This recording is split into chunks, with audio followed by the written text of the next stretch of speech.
Hi everybody, welcome back to my channel. I know it's been a long time. It has been a long time. But I'm back. I've got a few more dishes that I want to make this weekend. I thought I'd start with today's dish, which is the Mexican rice. Before I start, subscribe to my channel, click on the bell icon and follow my channel. Today, very simple dish, Mexican rice, really wholesome. It's got some basic ingredients, but when you put it together, it packs a nice punch, and it goes with tacos, goes with all sorts of other Mexican dishes as a side element. Okay, so just before I start, just to give you a rundown, what I've got some parboiled rice, kidney beans, tomatoes, and a few other ingredients. Really basic. You can probably got most of the stuff in your pantry anyway. I'm going to cook off the Mexican base first, and then I'm going to blend the rice back into it, and then basically put it together and serve it as a very, very simple dish. Okay. Well, I'm going to get back to the hob, and I'll see you there. So I'm going to start with a nice hot pan, and I'm going to introduce the onions and garlic to it. Really just sauteing the onions and garlic. So once your garlic and onions are sauteed, and you can see there I've got a bit of a glaze, pop in the peppers, and they'll just need a couple of minutes just to soften. You see vibrant colors coming through there, bit of red, orange, yellow. Drop in the tomatoes next. And at this stage, you can actually turn up the heat to about medium to high. And this is the base for the Mexican dish itself. Apart from the rice, this is the bean part of it. Now, your tomatoes, based on what your tomatoes are, they may be released a little bit of water, but that's fine. Right, I'm going to pop in the cumin, salt, and black pepper. Mix that in. And this is where really you'll start smelling the cumin mixing with tomatoes. You'll start smelling that Mexican aroma. Now, try to keep it moist. If you need to put more oil, don't be afraid. Another maybe a couple of teaspoons in there.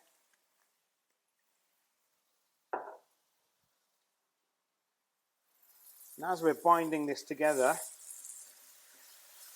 you'll see that the tomatoes will start shrinking a bit.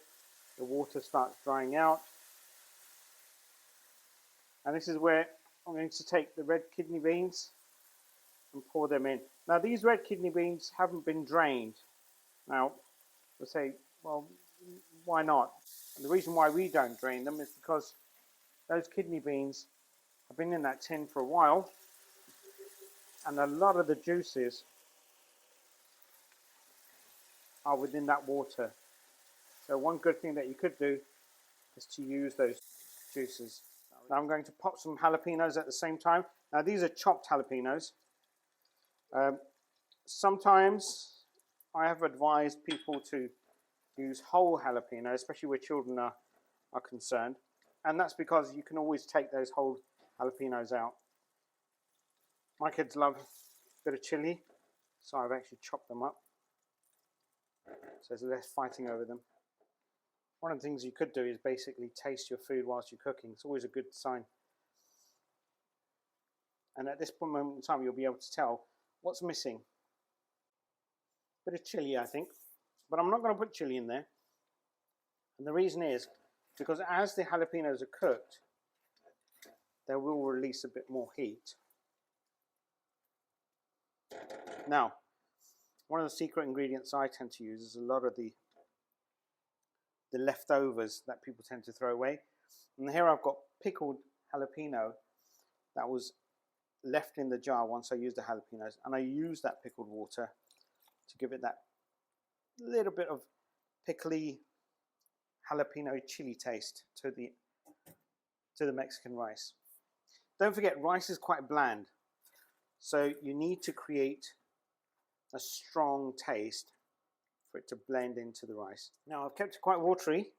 I just need about another 5 or 10 minutes just to on medium heat for a little bit of the water to dry out, and then I'll introduce the rice. Now I'm going to give my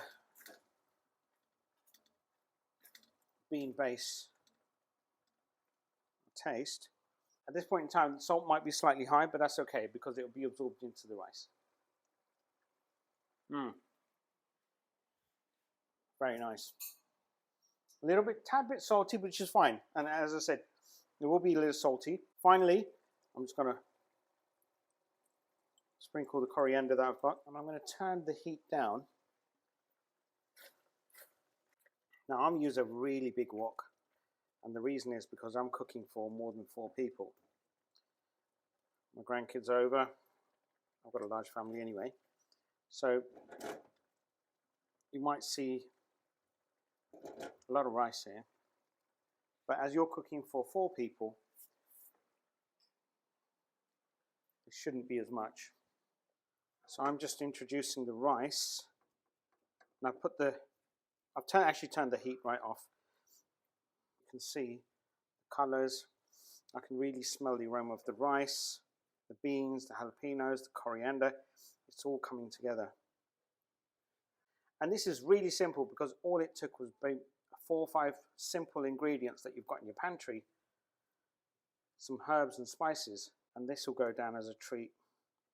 Now, later on, I'll show you a Mexican rice with mince, and that is an absolute winner for the kids as well. If you're really interested in that Mexican mince rice dish, leave a comment below.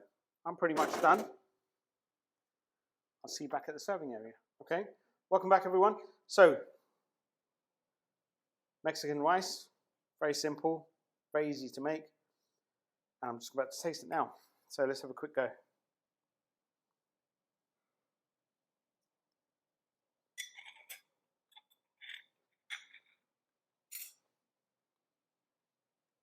A little bit hot, but really, really nice. Very simple.